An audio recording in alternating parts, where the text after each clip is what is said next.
Evening. We're here again a month later. These months go by so fast. I do one sermon, and a month later, it feels like it's been a week. There's been so many things that go on, and I'm sure there's plenty of things that go on out there for you as well. My name's Andrews. I'm the higher fan of the Church of Witchcraft. I basically try to keep things on the rails so we don't get too far off track, mostly. Largely successful, thanks to the help of the clergy and the laity participating in that kind of thing. So I appreciate their participation and support, as well as the laity's support, and other guests who are here. So I also practice celestial witchcraft as my particular branch or tradition system, if you will. It's also good to see all of you who are out there watching this in the future on whatever platform it might end up being. I don't know if it will be YouTube anymore or if it will just dissolve. So we will find out later, I'm sure. Like Gwen said, we're recording this, so we'll, of course, respect your anonymity as much as possible. I almost made the cardinal sin, which I already did. I need to pin myself to the main screen so that I record that. Okay, so tonight we're going to be talking about orthopraxy and witchcraft. So what is orthopraxy? Simply put, it is correct practice. I'm going to put that in air quotes because correct can come with some baggage. Like we talked about last week with orthodoxy, there's some connotation there.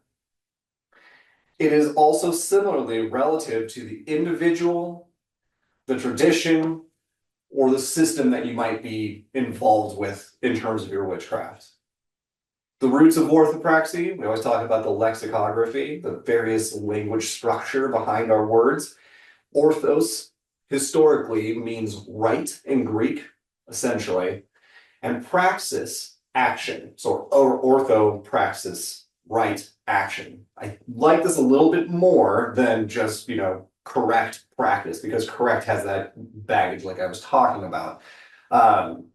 Right means more of that correct towards or right for your tradition system, the individual, and it has a stronger, healthier connotation, I guess. Maybe for me, maybe not for you. Essentially, it is how we conduct ourselves, and it is largely our behaviors. Orthodoxy, from last sermon, talked a lot about what creeds or doctrines, maybe even dogma might be involved in orthodoxy. The orthopraxis that we're talking about now is about that behavioral operations that we have. It is how we are going to conduct ourselves, how we present ourselves, how we engage with things. It's those pieces. Orthopraxic witchcraft types. This is just a few examples of them. So this would be something that has very clear practice or operations or ritual or those kinds of things. Ceremonial magic has very clear operations on how magic is to be done, how they perform witchcraft, right? It'll have specific measurements, it'll have specific time values, it will have specific days that you're working with. It's very much an ordered system like that. British traditional witchcraft also happens to be fairly orthopraxic in nature as well. Again, it's these traditions, these behaviors of how one conducts oneself in ritual. There's something very common to a lot of people. For example, if you're familiar with this, I'm sure if you've been in circle before, once the circle's cast, you never leave the circle. The question is where does that come from?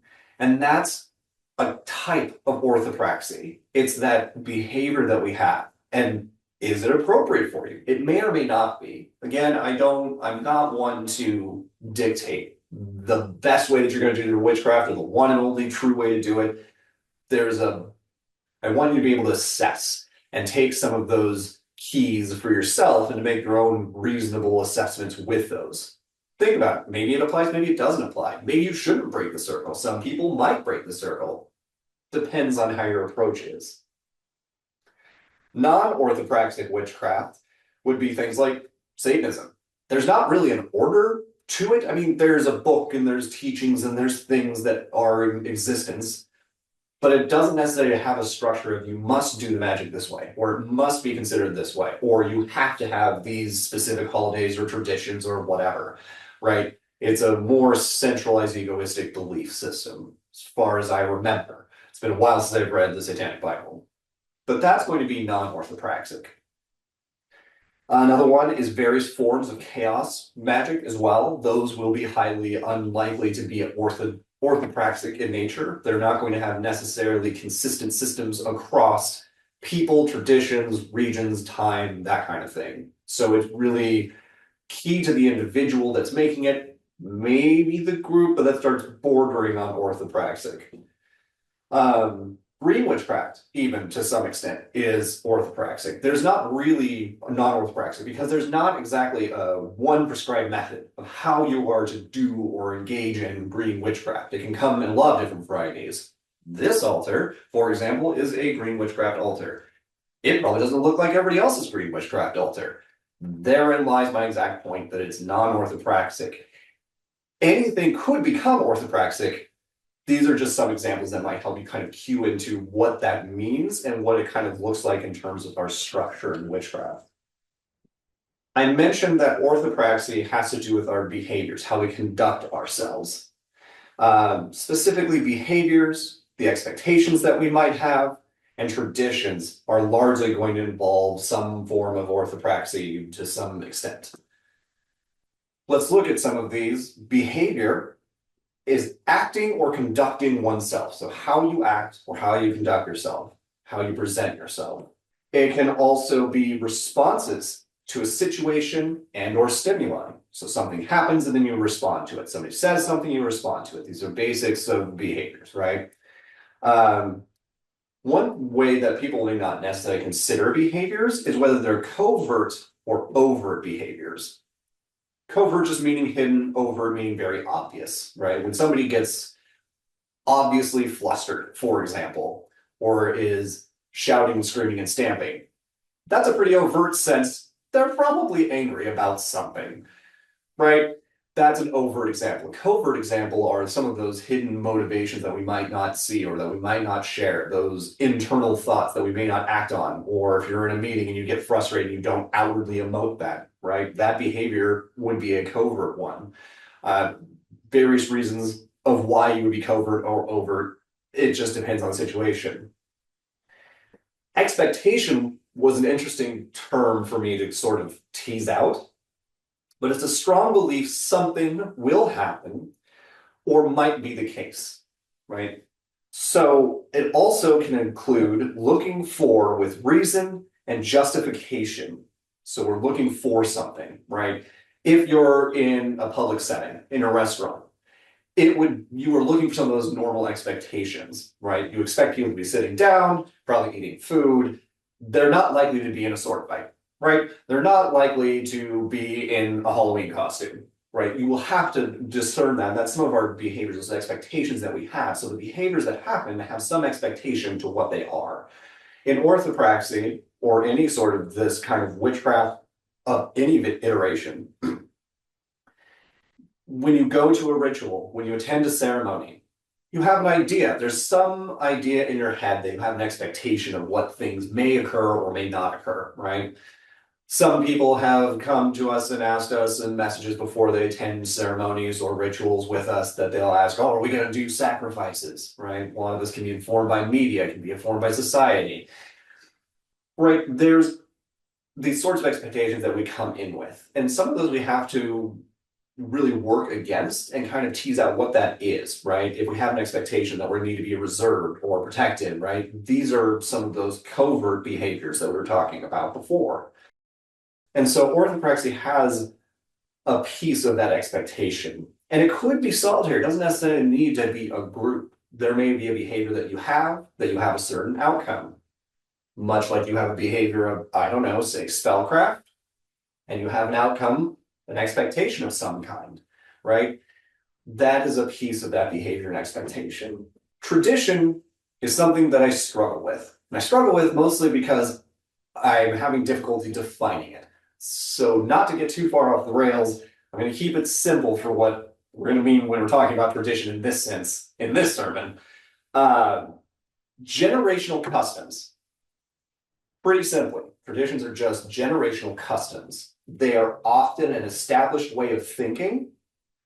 It is a handing over in some instances, a delivery or a transfer, right? I may have some knowledge that is being transferred from me to another, and they continue that system or that behavior.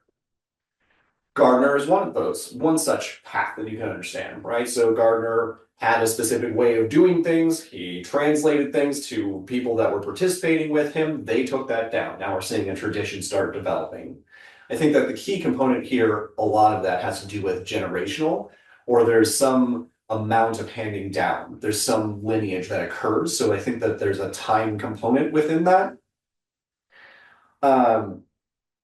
All three of these are very obvious within a lot of witchcraft and a lot of anything that we're doing.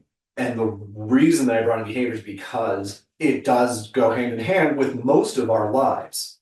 That should start giving you some hint of what the role of orthopraxy is in our lives.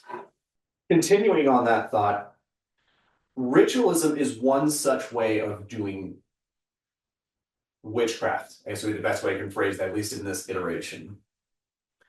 Ritualism is not necessarily orthopraxy. Orthodoxy is unnecessary in ritualism. It can help, but it's not necessary. Sometimes some witchcraft systems actively are trying to stay away from orthodoxy. They're trying to stay away from a lot of what those teachings, the doctrines, the dogmas, the creeds, right? And they may only rely specifically on orthopraxy, the behaviors, the rituals, the ceremonies, the meanings behind them. Ritualism is also limited to rituals and ceremonies, and rituals may not be as grand as you might think they are. Rituals can be very simple. You have a ritual of how you go to bed, right? That's not some grand, I mean, maybe it is. Maybe you have a grand ritual for going to bed every night with, fireworks that go off and you're brushing your teeth. I guess you could do that, but most likely it's probably a very small ritual. How you get up in the morning, which way you put your shoes on in the morning. Those pieces are all tiny rituals. And so ritual focus in this instance is not necessarily a ritual of an esbat or a ceremony of a sabbat. They're going to be varied in size, scope, or scale in some way. Ritualism also focuses on sociological interactions, how people interact with one another. In my sermon about a called community, supporting the community, the witchcraft of the laity, these sermons talk a little bit about these sociological functions that exist within witchcraft. Ritualism really harkens to those sociological constructs, right? How they bind a group together, or separate a group even. This is where we get schisms and that kind of thing, especially in how you may do ritual in one manner or another manner, or one belief or a different belief. That can lead to either cohesion or separation. If we want to use a common alchemical Latin term, solve coagula, right? Dissolve, break down, and recombine. Those are part of those sociological constructs. Orthopraxy plays a role in that, and specifically ritualism has that. Examples of that are, think about the Golden Dawn's degree system. I'm not claiming that the Golden Dawn itself is not orthodoxic nor orthopraxic. It definitely is orthopraxic, and I would argue that it's definitely orthodoxic as well in its own right. But orthopraxy within that is those kinds of degree systems, this lineage that goes on, because somewhere that knowledge has to be passed down. It comes from somewhere, and then it gets passed down to other people, and then the tradition continues. General advancement mechanics. You'll see these in not so grand places, or not so occult places, I suppose. Covens will often have these advancement systems in them. There's even advancement systems within the church, right? We have laity, the deacon, the deaconate, the priestess grouping, the bishops, so on and so forth, right? There are reasons for those hierarchical structures, and they can help. They can also hinder, right? If you make too big of a machine, it can get bogged down by its own system, I suppose. But general advancement mechanics are something we see a lot in witchcraft. How do we judge our metrics for ourselves? I'm not saying us as a group judging other people about how they're advancing in witchcraft. How are you determining how you advance in witchcraft, where your placement is, how much you've learned, what are those metrics and signs, right? There's still advancement no matter where it is, whether it's individual, as in solitary, or if it's with a group. One just has a codified system that comes before you when you ascribe to that system, and it may or may not work for you. So orthopraxy does play a function that is pretty widespread. It's not something to necessarily be scared of. It's just a component to understand and how that may or may not apply to you. Another really common one that you'll see as orthopraxy is oath keeping or oath, breaking, right? That's part of that cohesion of groups as well. How we are going to behave and what our expectations are. Do we keep the coven books secret? Do we not talk about our spells? Do we hide whether or not we're actually practicing witches? Or are we more overt about those things? That is part of that orthopraxy of a specific group. Appropriate and expected sequences for performative magic. Performative magic, largely just meaning spells, divination, those things, ritual ceremonies, all of those pieces of performative magic, something that we're doing or engaging with. That performative magic has some set sequence, and ritualism really hones in on what those appropriate, proper sequences are for them to be of value or worth. I would almost classify them as whether or not they will have any effect, whether they'll have any potency to them. That if you don't do this sequence on these specific days with these people with 3, high maguses, it's not going to work. That's orthopraxy. It may be relevant to you. It may be helpful. It may not be. And I think that not understanding, what orthopraxy does or how its role matters in witchcraft to you, or if it does, can lead to a lot of the schisms that we see within covens or within any practicing group of witches, right?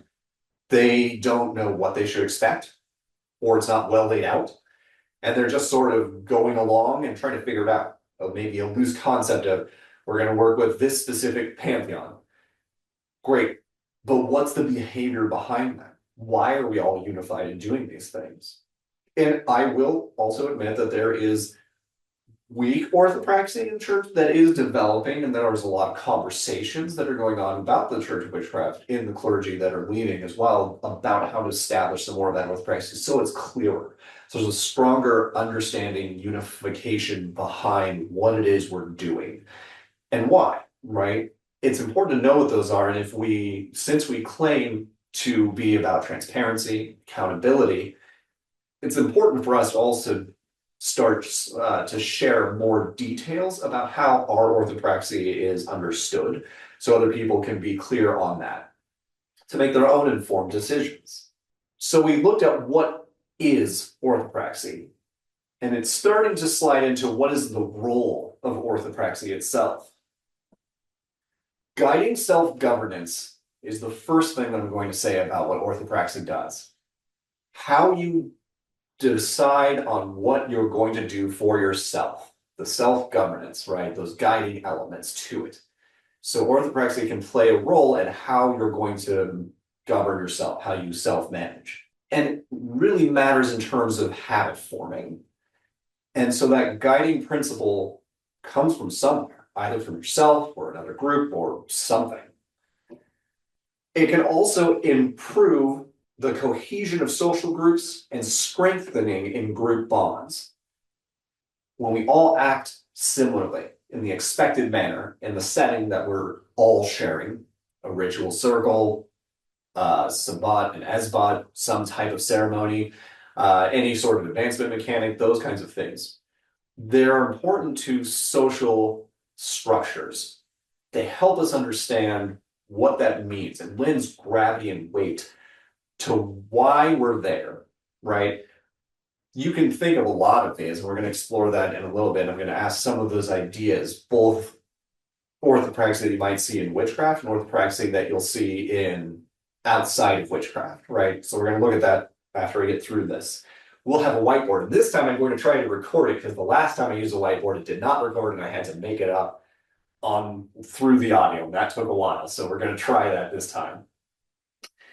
So improving your cohesion of social groups. If you all know what it is you're doing and why you're doing it, you have a certain goal in mind, some target, some operation that has meaning to you as a group.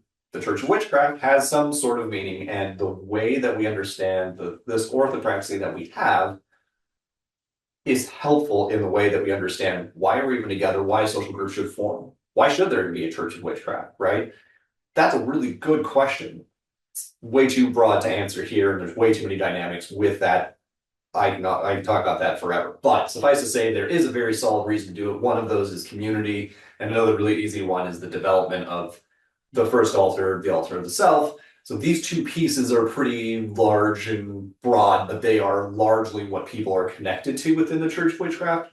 There are others. For me, orthopraxy. So when I'm practicing at my altar and I have my own sequence of behaviors, the orthopraxy that I engage in, it helps my efficacy and potency of my witchcraft. So I can be more effective in what it is that I'm doing. And I also know that there's going to be an increase in magnitude or scale of effect, right? That's the potency component of that. If I'm not engaged at my altar pretty consistently, there's a disconnect between the liminal state that I engage with, the celestial, and my working, living realm, this world that we're living in at present. When I'm not engaged in the orthopraxy that I'm part of, those two things start to disengage and they stop having as much integration with one another. So for me, there's some of that challenge that it's really important to the orthopraxy for me to engage in that way. And a lot of that is down to one of the big components is prayer for me. Prayer is another really big topic. Not going to get into it. Essentially, it's a petition to deities. We're just going to run with that one because it's the easiest one to explain. But that kind of prayer, that connection, is established and maintained by my consistency at the altar. That's why I'm doing it. That orthopraxy helps that efficacy and potency increase. Prayers, like I said, or even just petitions to entities, whether they're deities or something else that you're talking to, these are acts of dedication that you are performing, right? They are things that you're doing that are honoring the deities that you're within. And oftentimes there's a component of what is it you're trying to get out of it. Rarely, I would say not as common.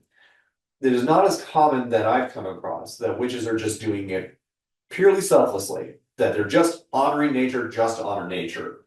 That often comes with a secondary follow-up, whether or not it's actually admittable to you, of what are you getting out of this? There's something there that you're getting. It doesn't have to be very big, right? But altruism and I don't really get along super well because we're all doing things for a specific reason. It may not be really obvious, right? And maybe it is just honoring nature. There's some component to that for you. Improving habitual engagements. So how we form our habits, why we're engaged in these things, help us form habits. It's not just in one area, right? Forming habits across multiple dimensions.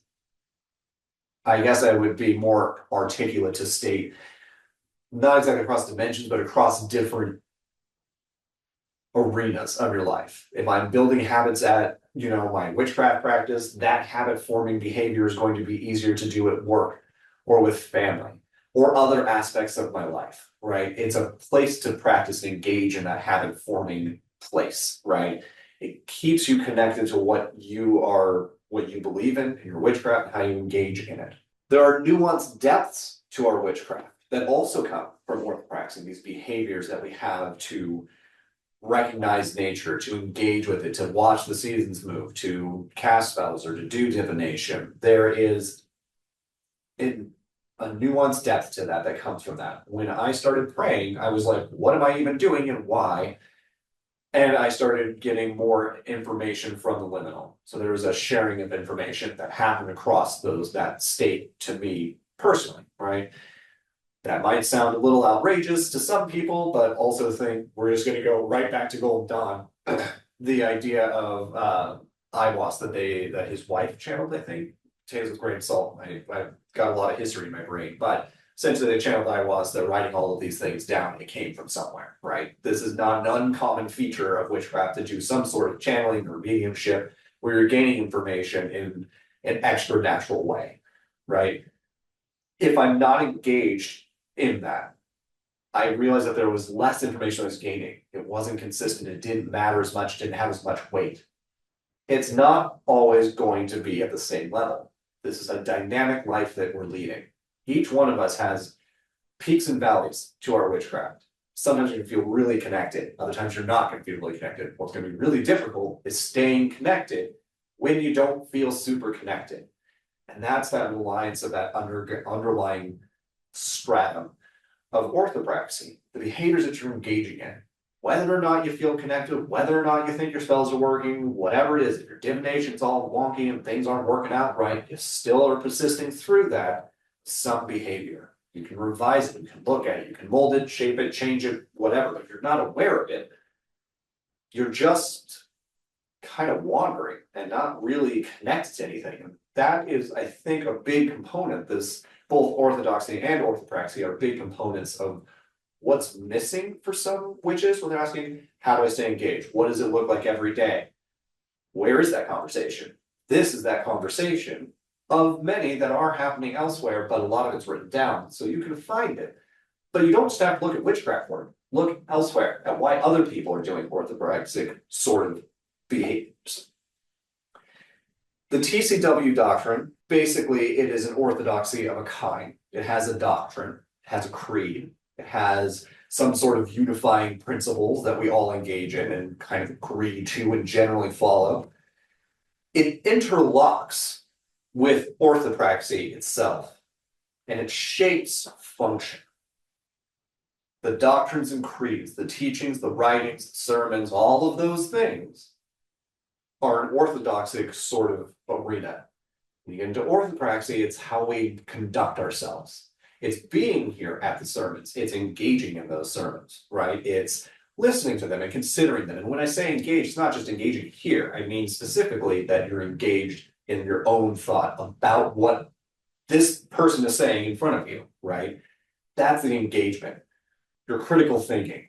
And when you take the orthodoxy, you take that orthopraxy and you stick them together, that's that interlocking weaving that we're looking for in terms of a structure to our witchcraft in some manners.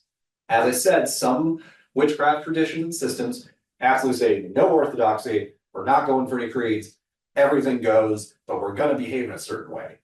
Very rare just to have one or the other alone. Jury's out of that because I haven't thought about it that far, honestly, about whether you can have one without the other in terms of orthodoxy and orthopraxy. I feel as if there's something there that needs to be explored. What is believed has faith and is reinforced and scaffolded by our actions. So what we believe, what we have faith in, we believe, for example, that magic exists. We believe that there's some connection elsewhere. We believe that there's some of these other components around. We believe in tool usage. We believe in a lot of different things, right? We have a faith that these things are going to work and be consistent. We have faith that your tarot is just going to work and it's going to provide answers, right? We have a faith that there's something that's going to work. There's some inner working there, right? So what we believe, what we have faith in is reinforced and scaffolded by our own actions. And if we don't have a clear idea of what those actions are, how do we know or how do we structure our beliefs and faith? Whether or not it's our orthopraxy or your own or whatever, how are you going to know what that is? What's that metric, that guidance that you're looking for? Crucially, this is why these three parts are in here. So we talked about demonology, orthodoxy, and now orthopraxy. Demonology is the interrelation of humanity, orthodoxy, orthopraxy, and ministry. So what demonology does is unifies those four pieces, those four components, how humanness is, what we believe in, our faith, the things we say, the doctrines, the creeds, the orthodoxy, what the correct action is, how we engage in our witchcraft, and we help develop that. That's one of the things that the clergy here are meant to do. That's our purpose, largely, is to help you shape that. You can use our framework. We could help you develop your own. We can have different conversations. We have a lot of knowledge that we can share with you and work with you on your orthopraxy. But that correct action, that right action, that orthopraxy is the third piece of that. And the ministry is how information is translated through these components. Humanity is a very important aspect to this because it's a sociological construct, right? I'm only here, the clergy's only here because you're here. I only write these things mostly for your benefit. I get ancillary benefits from it because I get a lot of exploration. I also get hand cramps from writing them all the time. That's to be fair, but it's all worth it because it's the human component that has value and merit, especially because back in 2020, when I began this whole effort, I suppose, there was a piece missing there, that there wasn't that unifying strata that existed. And so there's a value to that humanity that we can connect together underneath these kinds of underlying principles, these types of behaviors. So daemonology combines all of those, which is why it was really difficult to try and start from the end to the beginning, because I had to start at daemonology because I had to explain even what that was, and I alluded to orthodoxy and orthopraxy, and now we finally got to the point where now you know why I was talking about it. So at least I got around to my points. Well, I know that one of our lady members, or at least several of them, are probably laughing at me at this point in time because I take forever to get to a point and I bury the lead, and I'm aware of that. I'm working on it, but that is the human component of all of the things that we do. In conclusion, in summary, I suppose, what is orthopraxy? Orthos is right, praxis is action. Correct action, right action, some behavioral tradition that we see as the direction that we need to take. It is about behaviors, expectations, traditions, and may include ritualism to a certain extent as well.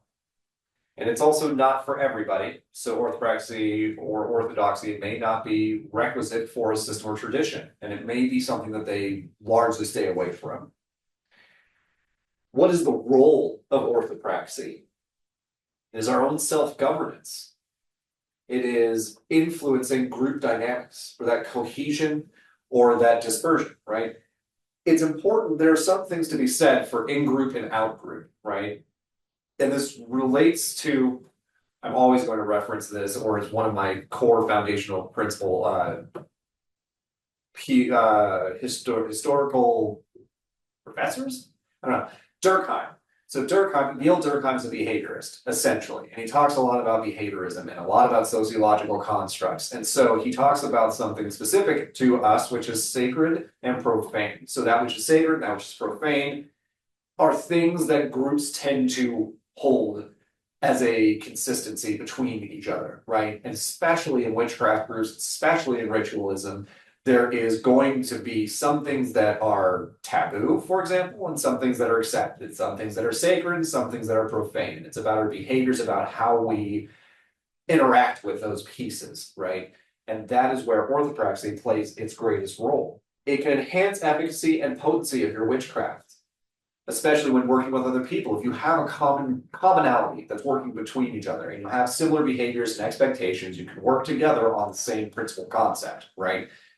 This can further motivate a lot of witchcraft. This is something that I hold as part of my belief, is that witchcraft can be done in a group, right? I've never actually mentioned that or articulated that, but we believe that there is some way that witches can interact in a certain way that shares magic amongst them for a greater or amplifying effect, or at least some sort of bolstering effect. That is pretty consistent across most witches, with or without orthodoxy. Efficacy and potency is something we talk about consistently in the church, and that just has to do with, those are the kinds of metrics that I would kind of point people towards. Your own internal ideas about how effective, how functional, how interconnected your witchcraft is, and that's going to be highly subjective.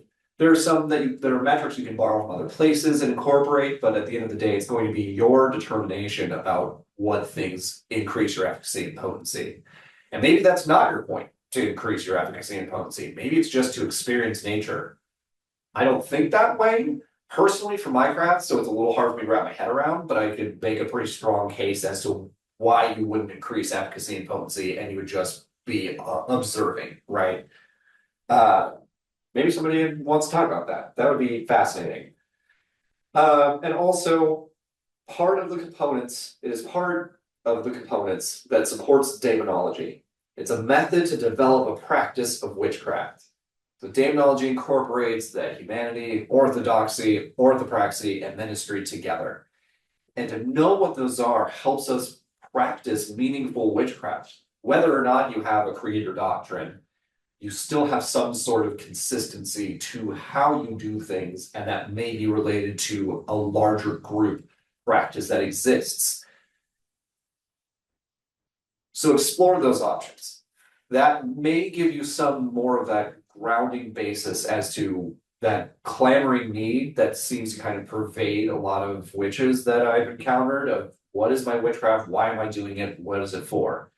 It's this building that it does, right? This answers some of those questions, or at least it poses the questions for you to begin to answer. And we can do that collectively. You can talk to the clergy about that if you want to, and talk amongst each other too. We're not the only resource, and there are people that are far more knowledgeable than we are in certain areas.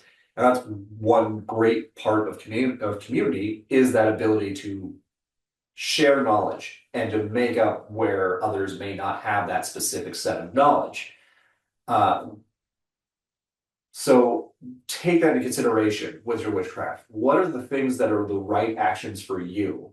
What are the doctrines or creeds that you adhere to, if at all? And how does that relate to humanity, whether it's your own or whether it's in groups or societies or what have you? What do those things mean to you? How does it play a role there? And I really struggled with this myself too, because trying to write about demonology, which doesn't exist. So imagine, if you will, this with me here for a second. This demonology thing doesn't, as I've stated it, didn't really exist in that kind of format, that structure. So I had to deconstruct theology and figure it out from that model of why they were engaged in orthodoxy and orthopraxy and all of the things that go into that, and then how that related, or if it related, to the Church of Witchcraft and witches in general, and looking at what those pieces are, these mechanics that underlie a religious belief, a function. And remember, religion is not necessarily an anathema word, right? Religion is a group of like-minded people that are practicing or believe similarly, right? That share similar faiths. And that is aided by orthopraxy. So reference these, ask yourselves these questions. Exist in this kind of dynamic framework. Thank you very much for listening to this, and I'm always here to listen to ideas, counter ideas. I'm always open to collaborative, respectful discussion, as are all of the clergy and most of the members of the church as well.